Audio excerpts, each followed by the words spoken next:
नमस्कार। कैसे हैं आप सभी। आप सभी को मैं अपने YouTube चैनल अनमोल एकेडमी में तहे दिल से स्वागत करता हूं। और आज नई उमंग, नई स्फूर्ति के साथ नेक्स्ट क्लास जो है हमारी, जो आज की जो चल रही थी क्लास 12th का, उसमें हिस्ट्री का जो था पहला चैप्टर, उसमें कुछ मैं पढ़ाया था और मैं बोला था कि नेक्स्ट क्लास में फिर मैं पूरा करूँगा। क्योंकि यह चैप्टर काफ़ी लंबी है और वह ध्यान में रखते हुए मैंने उस दिन मात्र 10 क्वेश्चन के बारे में बताया था, जो दिन काफ़ी डिस्कस हो गई थी। तो आज उससे कुछ आगे जो बचा हुआ है मैं कुछ मैं पूरा कहा, पूरा तो हो गई नहीं क्योंकि काफ़ी लंबी चैप्टर है, आप सभी को पता है। जैसा कि उसमें से मैं आपसे कुछ पहले जानना मैं चाहूँगा कि प्रश्न जो था, जो पीछे में जो पढ़े थे, उसमें से मैं आपसे करना चाहूँगा। जल्द कमेंट करेंगे, जल्दी लिख करके भेजेंगे, या फिर जैसे भी आपको सुविधा हो तुरंत भेजिए। मैं देख रहा हूँ यहाँ पे। बताएंगे मुझे मौजूद का शाब्दिक अर्थ क्या होता है, जल्दी फास्ट।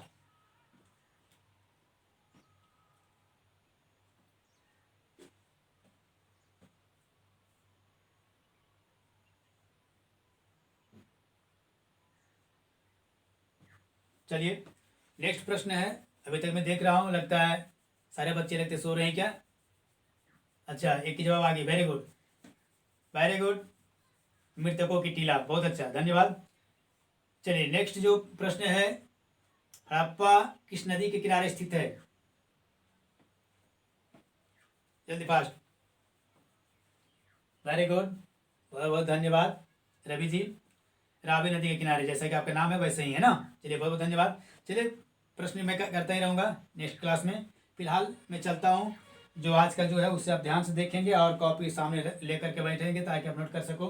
काफ़ी इंपॉर्टेंट है और ये यहाँ के लिए ही नहीं, आगे की जो भविष्य आपकी है, आप जो तैयारी भी जो करते होंगे उनके लिए भी ये कुछ मायने रखती है, चूँकि तैयारी में ये देखने के लिए मिलता होगा। तो फिलहाल उससे भी मैं देख रहा हूँ, तो आप वो भी देख सकते हैं, नोट कर सकते हैं और अपने मित्रों को बताते रहेंगे। और जितना हो सके मेरी इस चैनल को सब्सक्राइब करें और लाइक करें ज़्यादा से ज़्यादा, ताकि मैं आपको या और आगे में देता रहूं। तो चलिए देखता हूं, इसमें जो लिखा हुआ पर ध्यान देंगे, देख रहे होंगे आप लोग, लिखा हुआ लोथल गुजरात में स्थित है और इसकी खोज 1954 ईस्वी में रंगनाथ राव जी ने किए थे। लोथल कहाँ स्थित है, तो गुजरात में स्थित है। आप सभी देख रहे हैं, प्रश्न बनेगी ना ऑब्जेक्टिव, क्योंकि आप सभी के एग्जाम जो होने वाले ऑब्जेक्टिव होने वाली है, ऐसा मुझे पता चल रही है। तो प्रश्न आपको बन सकती है कि लोथल जो है वो कहाँ स्थित है। लोथल कहाँ स्थित है, तो क्या होगा, गुजरात में। लोथल कहाँ स्थित है, लोथल कहाँ स्थित है, कहाँ स्थित है, तो आपका क्या होगा आंसर, गुजरात में। क्या होगा, गुजरात में। तो आप इसे याद रखेंगे, ये आप नोट कर लेंगे। कितना अच्छे प्रकार से मैं बताने में प्रयास में क्यों आप लोगों को, आप देख रहे होंगे मैंने बताया कि लोथल गुजरात में स्थित है और इसकी जो खोज है 1954 ईस्वी में रंगनाथ राव जी ने किए थे। किसने किए थे, रंगनाथ राव जी ने किए थे। और कब किए थे, 1954 में किए थे। और ये लोथल कहाँ पे स्थित है, गुजरात में स्थित है। ठीक है। और ये रंगनाथ जी का पूरा नाम क्या था, तो शिकारी पूरा रंगनाथ राव। क्या नाम था, शिकारी पूरा। पूरा नाम क्या था, अंतिम में पूरा भी लेकिन देखा शिकारी पूरा रंगनाथ राव जी था। ठीक है। अब इससे देखिए कितना प्रश्न बनता है। पहले यहाँ पे पूछा है कि लोथल किस राज्य में स्थित है, तो गुजरात में होगा। या फिर पूछा लोथल कहाँ स्थित है, गुजरात में होगा। उसके बाद पूछा है कि इसकी खोज, अर्थात क्या कहते हैं, लोथल की खोज किसने की, तो रंगनाथ राव जी ने किए। पूछेगा कब की गई, 1954 में किए। पूछेगा कि लोथल की जो खोज करने वाले जो हैं रंगनाथ राव जी, उनका पूरा नाम क्या है, तो आपका आंसर क्या होगा, शिकारी पूरा रंगनाथ राव, है ना। चलिए नेक्स्ट आते हैं। इस पे दिया हुआ है, सिंधु घाटी सभ्यता में हल का प्रमाण कालीबंगा से मिला है। सिंधु घाटी सभ्यता में हल का प्रमाण कहाँ से मिला है, हल का प्रमाण कहाँ से मिला है, तो अभी आप लोगों ने देखा यहाँ पे कालीबंगा से। कहाँ से मिला है, कालीबंगा से। सिंधु घाटी सभ्यता में हल का प्रमाण जो है वो कहाँ से मिली है, कालीबंगा से मिली है। उसके बाद कह रहे भारत का इतिहास सिंधु घाटी की सभ्यता से ही प्रारंभ होता है। अब देखिए भारत का जो इतिहास जो शुरू जो होता है वो कहाँ तक, सिंधु घाटी सभ्यता से ही शुरू होती है। प्रारंभ होती है। भारत की जो इतिहास जब आप पढ़ना शुरू करेंगे तो उसकी शुरुआत कहाँ से होती है, तो सिंधु घाटी की सभ्यता से ही होती है।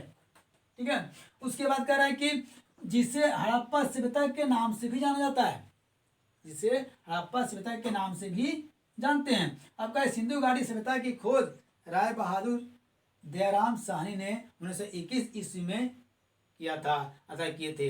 अब देखिए इसमें आपका ये भी प्रश्न बन सकती है, आप क्या बनेगी आप देख सकते हैं, क्योंकि मैं आपको इसलिए मैं कहा हूँ कि आप नोट करते जाएंगे, क्योंकि आपकी परीक्षा जो होने वाली है, पता चला है कि नवंबर दिसंबर में जो झारखंड की जो 12th की जो एग्जामिनेशन जो होने वाली है, अब 2 सेमेस्टर में सीबीएसई पेपर बांध चुका है। तो इस अवस्था में आपका सुन रहे हैं कि नवंबर दिसंबर में जो होने वाली है उसमें आपको ऑब्जेक्टिव पूछने वाली है, जैसा हमें जानकारी मिले आप इसे ध्यान में देंगे। तो यहाँ पे देखिए इस जो प्रश्न जो बनेगी क्या बनेगी, सिंधु घाटी की सभ्यता में हल का प्रमाण कहाँ से मिला है, तो कालीबंगा से मिला है। प्रश्न बन गई कि सिंधु घाटी की सभ्यता में हल का प्रमाण कहाँ से मिला है, तो क्या होगा, कालीबंगा से मिला है। उसके बाद क्या होगा, भारत का जो इतिहास जो प्रारंभ होती है वो कहाँ से प्रारंभ होती है, तो सिंधु घाटी की सभ्यता से ही प्रारंभ होती है।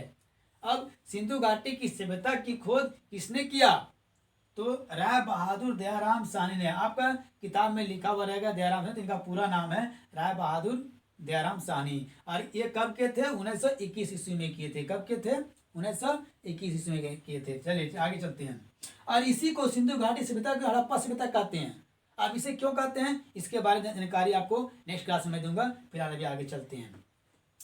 कह रहा है नेक्स्ट पॉइंट, यहाँ टॉपिक आपका अंतिम जो है आज की क्लास का, उसमें क्या दिया हुआ है, हड़प्पा सभ्यता नगर 2 स्तरीय था।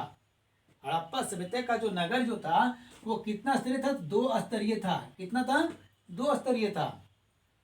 एवं इन्हीं के द्वारा सर्वप्रथम गेहूं, जौ और तिल की खेती की गई थी। किनके द्वारा, हड़प्पा सभ्यता के निवासियों के द्वारा ही। हड़प्पा सभ्यता में जो रहने वाले जो लोग थे उनके द्वारा कौन कौन सी फसल की खेती की गई थी, तो गेहूं, जौ और तिल का। किस चीज का, गेहूं, जौ और तिल का। आप प्रश्न पूछेगा कि गेहूं, जौ और तिल का सर्वप्रथम उत्पादन किसने किया, कौन सभ्यता के लोगों ने, तो क्या होगा, हड़प्पा सभ्यता के लोगों ने। कौन सभ्यता के लोगों ने, हड़प्पा सभ्यता के लोगों ने, याद रखेंगे। कह रहा है इस सभ्यता में पाई गई मोहरें कैसी होती थी, चौकोर होती थी। आप कह रहे हड़प्पा सभ्यता में पाई जाने वाली जो मोहरें जो थी वे कैसी थी, चौकोर। चौकोर का मतलब समझ रहे, जो 4 कोना का हो, नहीं चौकोर होती थी, 4 कोने का। तो वही कह रहा है कि हड़प्पा सभ्यता की जो मोहरें जो होती थी, जो मिली है, वो कैसी होती थी, चौकोर होती थी।